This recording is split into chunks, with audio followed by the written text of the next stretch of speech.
Why are the boxes and manuals for video games so valuable? Well, the same way anything becomes valuable. Supply and demand. But let's talk about why. Okay, so here's the story that you tell, I tell, everybody tells. When I was a kid, I just threw the boxes away. Or, when I was a kid, my parents just threw my boxes away. And if you're really lucky, your parents just flat out gave away all your games. Years later while they were cleaning the house, and then they call you to tell you about it after they did it. We're talking boxes, manuals, the games themselves, the whole deal. Okay, so that explains a lot of the supply part of the equation. The supply was limited because a lot of it was either thrown away or ended up in the hands of somebody else and is who knows where now. So that leaves the demand side of the equation. Well, once the retro collecting craze started, there was a demand for pretty much everything, and that of course included the boxes and manuals. You see, this collector mindset wasn't around when we were kids, at least not for most kids.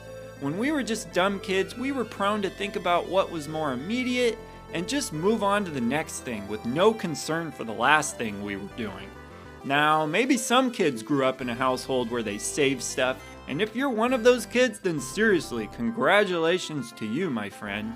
But my point is that no kids were thinking, I better hold on to this because I may get nostalgic for it when I'm older. Like I said, with no collector mindset, there was no desire to keep that stuff. It kind of makes sense that it happened though. I mean, we had no idea this stuff would be valuable back then. Think of how much other stuff had packaging that would just get thrown away. Like the boxes for stuff like your old fan or a pack of batteries. Do we regret throwing those out? Nope. It was all just the packaging like anything else back then, and all these retro game collector terms like complete and CIB just weren't around like they are today. I think it's also important to point out that stuff like eBay wasn't around then, assuming we're talking before the late 90s. And so it was hard to imagine what the secondhand market for something like video games could become. When you list a game on eBay today, everybody in the entire world has access to it, so long as they have an internet connection, as opposed to just whoever lives nearby. It was just hard to know what would become of all these old games back then. Okay, so back to why collectors want this stuff today. Well, that's just it, isn't it? We're talking about collectors and not just people playing games. A collector is much different in that it's usually somebody who likes to display what they've collected in some way or another.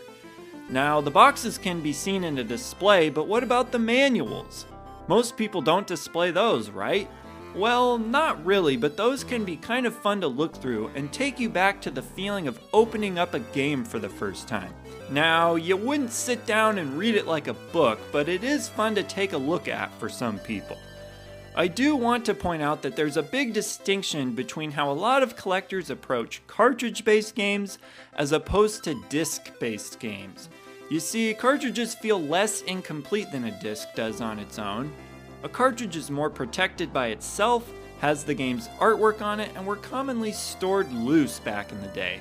Most people don't store disc-based games on their own unless they stuck the games in a binder, but you can't really display that. So, the cases for CD-based games are more common to be found with the games themselves since they served as a sort of necessary protection. They also generally have their manuals included with them as well, since the manuals would often double as the cover, at least for the games that came in jewel cases like the PlayStation and Dreamcast. The games that came in more DVD-like cases, such as the GameCube, had their manuals separate from the covers, and I tend to see these missing more often. Alright, but now back to cartridges. Like I said before, they can stand on their own, and some gamers actually prefer this because it can be kind of a pain to remove them from their boxes. Especially if we're talking about certain Nintendo games that came in these thin cardboard boxes that could be easily damaged. So you would need to tenderly open the box, or more realistically, just keep the cartridge outside of the box at all times, leaving the box to just serve display purposes. Also, because these types of boxes were so fragile, it's harder to find them in good condition after all these years. Some of these Nintendo games, like the Nintendo and Super Nintendo, did include various types of sleeves for the games that would keep their contacts protected. And there is of course a market for those among collectors as well. Now, what a lot of collectors actually love is the cases most Sega Genesis games came in, which were these hard clamshell cases that were very durable and a lot easier to remove the games from. Unfortunately, Sega then went a funky route with their Sega Saturn games, and while some appreciate them being more unique, anybody who collects these will tell you how prone they are to cracking and breaking, making a case in good condition more valuable.